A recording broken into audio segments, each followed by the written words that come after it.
Alright, today we're working on a Dodge 2005 Dakota 3.7, doing front brake pads and the transmission filter. So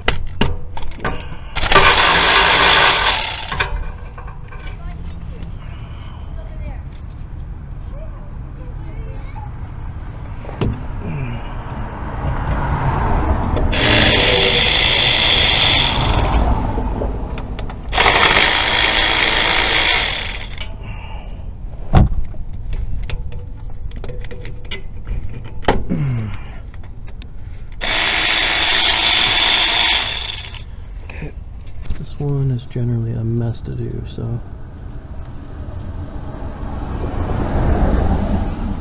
you want to kind of leave them hanging. Just get them undone enough. Loose, so coming around the other side here. Gonna move the gasket to it. These don't use RBT either. If you use RBT, you're gonna screw up that gasket, so just use the rubber or felt. Okay, so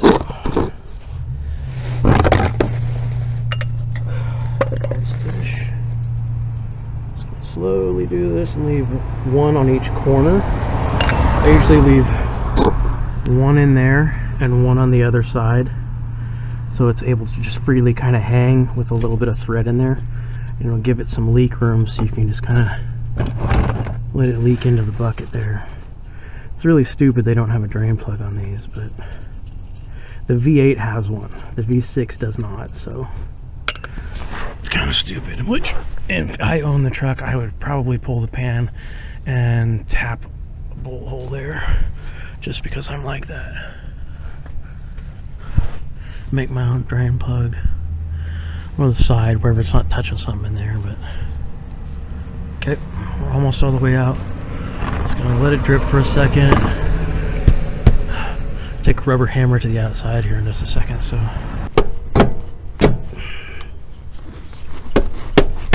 there it goes.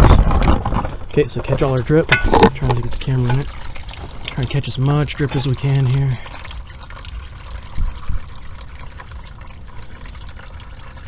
A little bit of drip overspray on the ground, but got rags. Yeah, it's like that. So thanks, Dodge. We got this going here.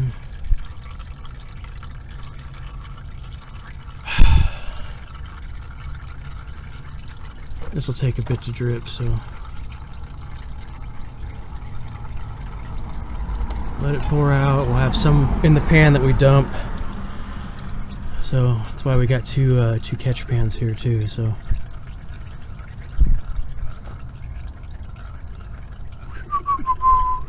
just let it ride.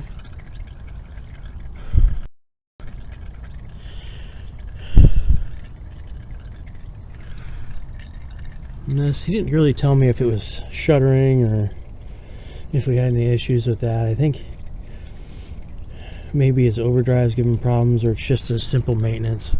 The fluid doesn't look too bad. I don't really notice much clutch material right now, but these Dodges, man. I've rebuilt one of these transmissions before. They're actually really easy. People just don't want to do them.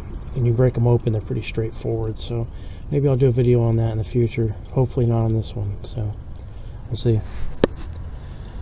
Still dripping.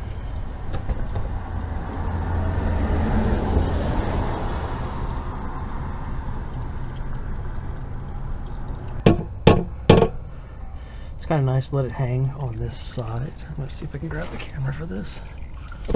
Let it hang on this side and hang on the exhaust from a bolt on that side, and it will pour out from this one.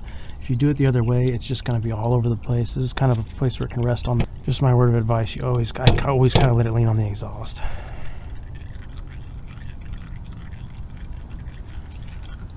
There we go. Here's our filter right here, held in by two bolts there. Looks like Torx, probably T25. There's our new filter here, an O-ring that you must remember. Goes right on top of there. Okay, let's Run this up.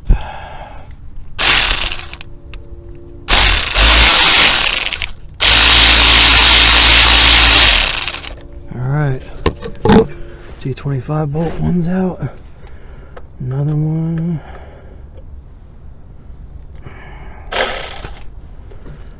Okay. Second T25 bolt. It's out.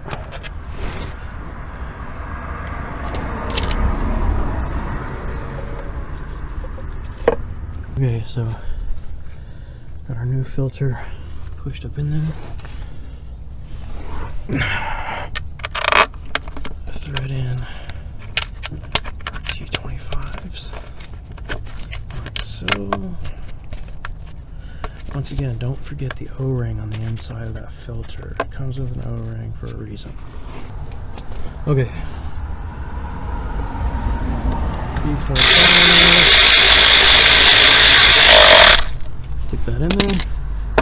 Good to go. Both are bolted up. One thing I do want to make sure your mating surface is as clean as possible. Like gasket material here, you're gonna use a razor blade. Just trim it off, wire brush, whatever. But I usually run it over one time with a rag and that, let it drip for a bit. So here's what we're looking like. The pan looks like somebody used an RVT type gasket last time. A lot of clutch material on the magnet.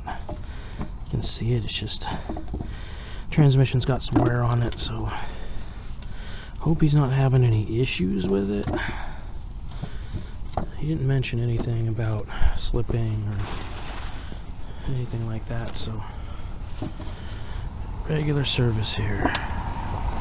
Clutch material like mad on these, so last thing we have to do is just scrape this, get a razor blade, and let's reinstall with a gasket and we'll fill it. Got it. So got our pan bolted up there. I went ahead and ran the AC Delco, torqued them to 18 foot-pounds.